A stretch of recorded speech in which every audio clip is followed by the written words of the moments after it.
Because of speed, aircraft are capable of making surprise attacks on surfaced submarines at sea. But the ability of the submarine to dive and maneuver underwater means that the pilot, after making contact, usually has only seconds in which to decide on his method of attack, select his weapons, and fire.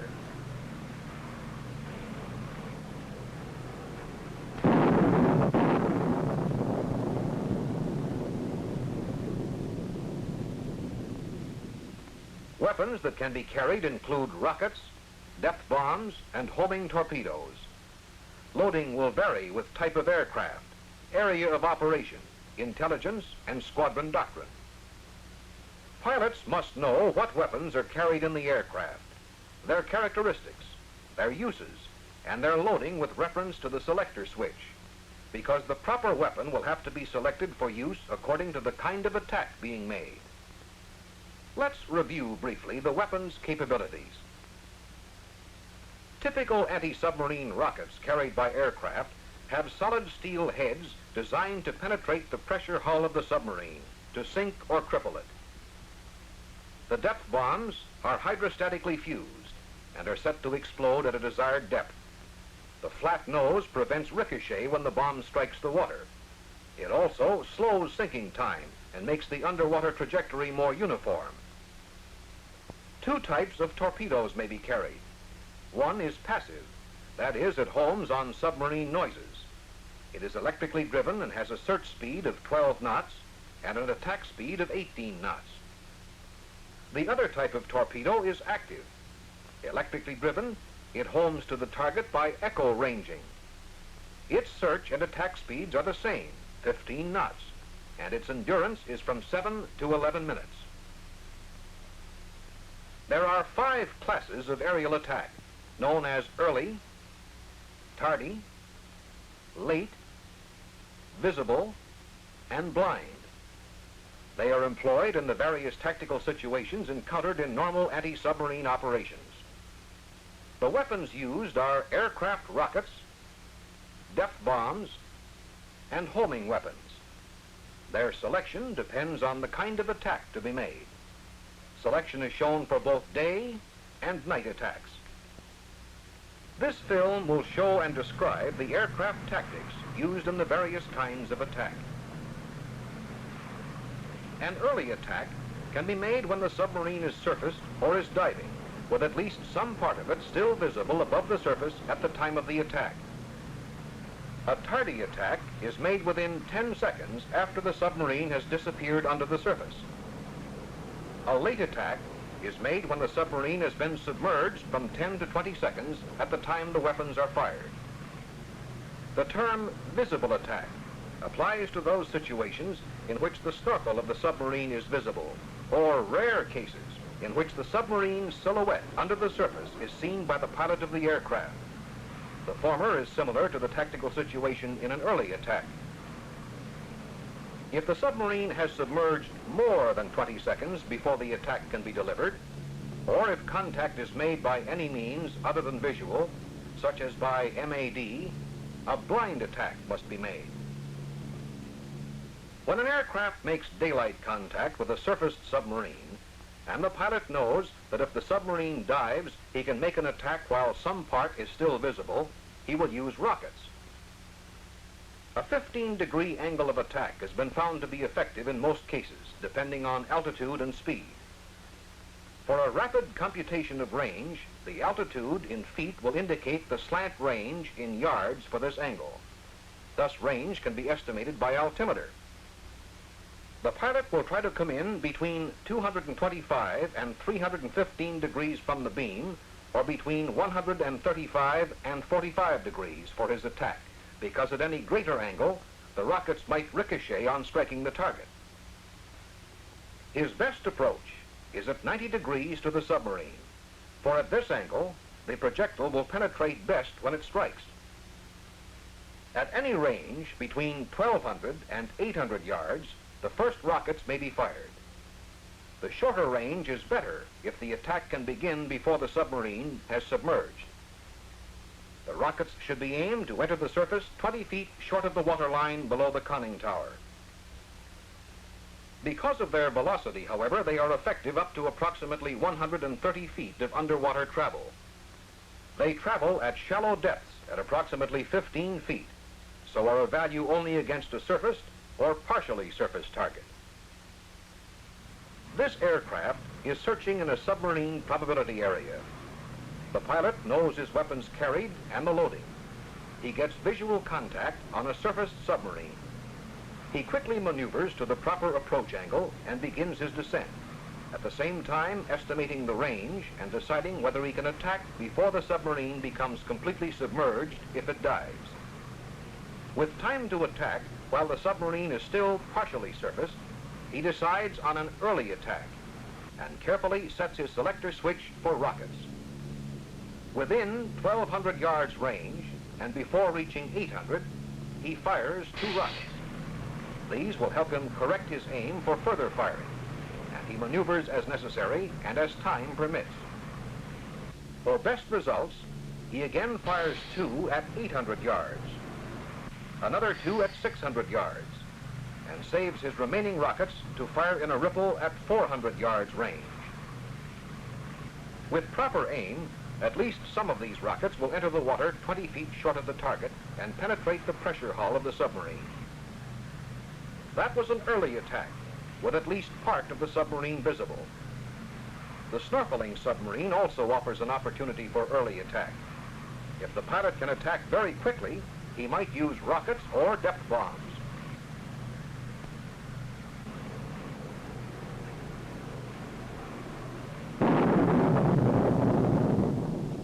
In a night early attack, note that depth bombs are first choice. The term visible attack is used to describe a situation in which the submarine, although submerged, is visible. Homing weapons are first choice, and depth bombs second choice for this kind of attack. This situation occurs when the pilot sees a submarine under the surface. If he flies over, he will probably not see it again. Conditions of light, ocean surface, and flight direction must be just right. If the attack cannot be delivered immediately, the pilot must mark the spot with a smoke marker, drop a sonobuoy, and then plan further localization or attack from the information he receives. A tardy attack is made when the pilot believes he can attack within 10 seconds after complete submergence of the submarine. Depth bombs are first choice, either day or night. If the approach is made from fore or aft of the target, it should be made within 15 degrees of the fore and aft line to obtain the best results. While this approach will minimize range error, it should not be chosen at the expense of a direct approach. Depth bombs should be released at an altitude of 100 feet or lower if practicable, except in a glide attack when release should be made from the lowest altitude, which will permit a safe recovery. The bombs should be aimed ahead of the swirl at a distance depending upon estimated submarine speed and time since it's submerged. In the direct approach, the purpose is to obtain a straddle and to place at least one bomb to explode close aboard the conning tower or within the lethal radius. This means within 22 feet of the submarine. It will still do major damage up to 40 feet away, and minor damage up to 70 feet. On making contact and deciding on a tardy attack, the pilot heads for the target and descends to the best altitude for the attack. He has only moments in which to set his selector switch and make the attack. The recommended spacing for depth bombs is 70 feet. 60 to 80 feet may be used depending on the aircraft's angle of glide, altitude, and airspeed. The pilot also considers diving speed of the target. The usual forward diving speed is 10 feet per second. This will vary, however, with different submarines. If the pilot has only 4 to 6 bombs, he will usually attack with the whole stick. With more bombs, he will save some for a second attack. While watching for signs of a kill, the pilot starts tracking the submarine with MAD or sonobuoys. If he has more bombs, he may use them or a homing weapon, either active or passive, depending on MAD or sonobuoy information of the submarine's course and speed. The homing weapon is second choice in a tardy day attack, but is first choice at night. However, a diving submarine generates much noise, and a passive homing weapon has a good chance of success. In a late attack, the submarine will have been completely submerged from 10 to 20 seconds before the weapons can be launched.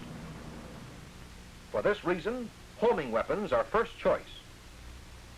Because the submarine is known to be diving and will probably be cavitating, the pilot will use a passive torpedo. After entering the water, the passive torpedo will search at 12 knots until it hears cavitation or other noises made by the submarine. It will home on the sound source and then attack the submarine at 18 knots. The aircraft is searching. The pilot makes a contact on a diving submarine. Estimating that it will have been submerged from 10 to 20 seconds before he can attack, he maneuvers to altitude and position for a late attack. If he does not attack on the first pass over the datum, he immediately tries to establish MAD contact, because this offers the most reliable source of information for fire control and permits placement of the weapon well within its target acquisition range. When possible, he places the weapon slightly ahead of the target for greater hit probability. He also drops a sonobuoy to assist in post-attack analysis by recording the sound of torpedo explosion. While listening to the sonobuoy to learn whether the attack was successful, the operator continues to track with MAD. Unless the pilot has made a kill, he will attack with another homing weapon or maintain contact until assistance arrives. Homing weapons are first choice for the late attack, either day or night. Depth bombs are second choice. When target contact is made by any means other than visual, a blind attack will be made with homing weapons. Blind attack means that the submarine will have been completely submerged for more than 20 seconds before a weapon can be dropped, or that it was already submerged when contact was made by sonobuoys or MAD. With MAD contact established, the pilot flies a normal MAD cloverleaf pattern to determine the submarine's track before dropping a homing weapon. In most cases, 3 marked contacts are sufficient for this purpose. After estimating the submarine speed from sonobuoy information, the pilot must select the proper weapon: a passive torpedo if the submarine is cavitating, an active torpedo if the speed is very slow. This aircraft has made contact on a submerged submarine, and the pilot has dropped a sonobuoy. He has MAD contact and is flying a normal cloverleaf tracking pattern to establish the submarine's track. On each MAD contact, the pilot drops a smoke marker. The estimate of target speed is derived from both MAD and sonobuoy information. Finding that the submarine's speed is slow, he decides to use an active torpedo and sets his selector switch accordingly. He has made 3 MAD contacts and is now starting the attack. When he gets a 4th MAD contact, he drops a torpedo. Properly launched, the active torpedo finds its mark.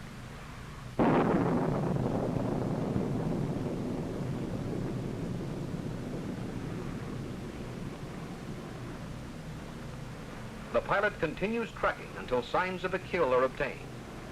Otherwise, he will attack again, using either a passive or active torpedo, depending on the tactical situation. We have discussed the main points of aerial anti-submarine warfare. Let's review them briefly. For successful aerial anti-submarine operations, pilots must know what weapons are carried, their loading with reference to the selector switch, their characteristics, and their uses in different kinds of attacks. Then they must understand the classes of attack and the selection of the proper weapons for each tactical situation. An early attack is delivered when at least some part of the submarine is still visible above the surface. Rockets are first choice in day attacks. Depth bombs are first choice at night. A tardy attack is made within 10 seconds after the submarine has completely submerged. Depth bombs are first choice day or night. A homing weapon is second choice in day attack or may be used instead of bombs at night. If the submarine has been submerged from 10 to 20 seconds, a late attack is made with homing weapons first choice day or night. Depth bombs second choice. Visible attack means a situation in which the submarine's snorkel is visible, or the rare situation in which a silhouette of the submarine is seen under the surface. Homing weapons or depth bombs may be used. When the submarine has been submerged longer than 20 seconds, a blind attack is made. The pilot tracks with MAD and sonobuoys. Homing weapons will be used in both day and night attacks. Rocket firing may begin at ranges up to 1,200 yards. The best approach is at 90 degrees to the target. They should be aimed to strike 20 feet from the waterline.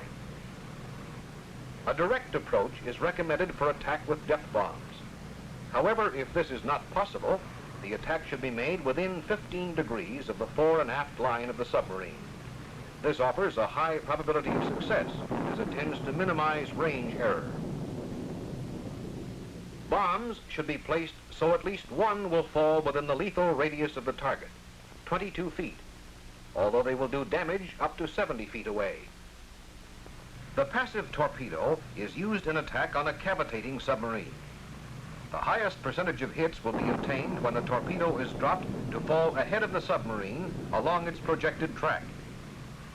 The active torpedo should be dropped on MAD signal or as close as possible to the submarine.